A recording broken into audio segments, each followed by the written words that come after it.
Vamos a hablar de aquellas que tienen hojas muy chiquititas y que por su hábito pueden estar dentro de una maceta como planta común, tradicional, erguida, o aquellas que son colgantes, que nos permiten ponerla en un bols y que cuelguen y que caigan.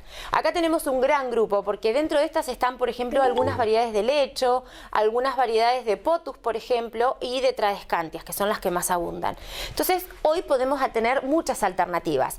Hasta les podríamos decir que más adelante vamos a ver de hoja decorativa, donde hay mucha coloración en el follaje de las plantas de interior o de floración.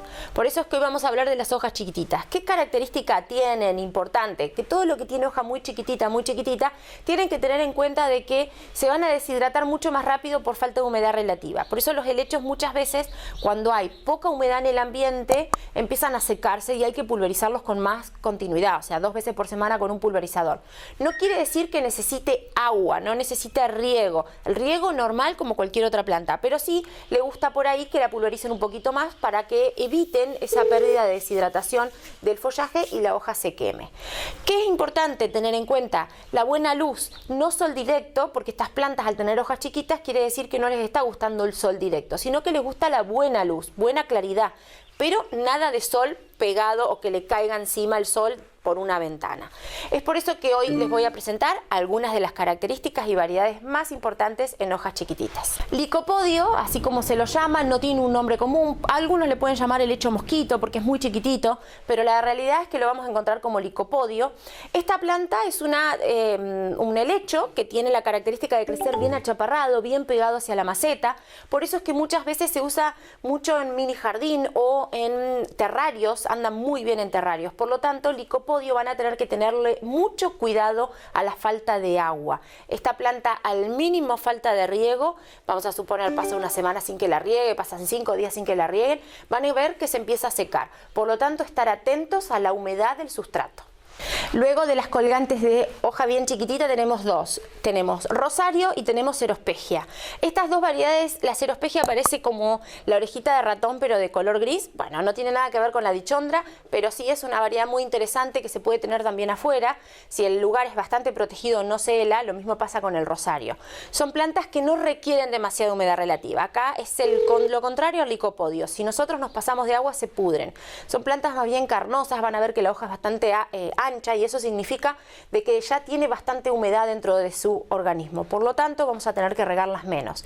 La luz, muy buena luz, ellas van a tender a caer y por supuesto no darle sol directo porque en este caso el sol directo las estropea mucho.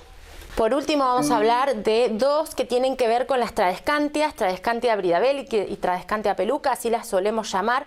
Todas tienen de hoja muy chiquitita y la característica que también su flor es muy chiquitita, es de color blanca y la verdad que son muy interesantes. Estas tradescantias también las podríamos visualizar en hoja más grande como planta de Santa Lucía o también las saben llamar cebrina, pero ya esas son un poco de hojas más grandes. Estas suelen ser de hojas más chiquititas, este tipo de tradescantia funciona como colgante. También, si está en un lugar bastante reparado, pueden estar en el exterior, pero básicamente nosotros las vamos a considerar como plantas de interior porque requieren muy pocos cuidados y climas muy cálidos. Hoy vamos a hablar de ese elemento tan necesario cuando armamos un cantero o cuando armamos una maceta. Y estamos hablando de sustrato. Tierra, compost, resaca, es todo exactamente lo mismo, nada más que tienen distintas finalidades. Por eso es que hoy tenemos una gran cantidad de variedades de productos que podemos adquirirlos para distintas especies o distintas formas de plantar o hasta distintas ubicaciones. Por ejemplo, no es lo mismo un sustrato que va dentro de nuestra casa, que en ese caso tenemos que usar las resacas, como aquellos sustratos que van afuera de nuestra casa, que eso sí podemos usar compost, pinocha, turbas y tierras fertilizadas. El compost, recuerden que no es un sustrato puro, uno lo debería mezclar con tierra que no está tan buena, que es tierra mala o tierra empobrecida, para generarle un poco más de estructura. Las tierras fertilizadas sí son sustratos que se pueden usar el 100% de este material y podemos incorporarlo tanto en canteros como en maceta. Las turbas son sustratos muy pero muy livianitos que son ideales para usar, por ejemplo, en alguna planta de interior o en alguna planta de exterior que requiera mucha acidez. Recuerden que las turbas son muy ácidas y son ideales para plantas que requieren acidez en el medio. Luego tenemos las pinochas, que no se puede usar el 100%, sino que podemos ir agregando y tiene la misma finalidad que la turba, para plantas que requieren mucha acidez. Y por último podemos encontrar los humus. Los humus son fertilizantes, no son tierras, no son sustratos, simplemente nos sirve para abonar, para ir mejorando la calidad de nuestra tierra. Esto lo podemos hacer semanalmente agregando algunas cucharadas sobre la superficie, cuestión de que cuando uno riega eso se diluye y cae al sistema radicular, o bien hacerles un cambio de sustrato y cuando cambiamos el sustrato de la maceta incorporar el humus de lombriz para mejorar la calidad. Ya saben todas las diferencias, ahora solo tienen que venir a Cultivos Dasquini y comprar la tierra justa y necesaria para cada lugar.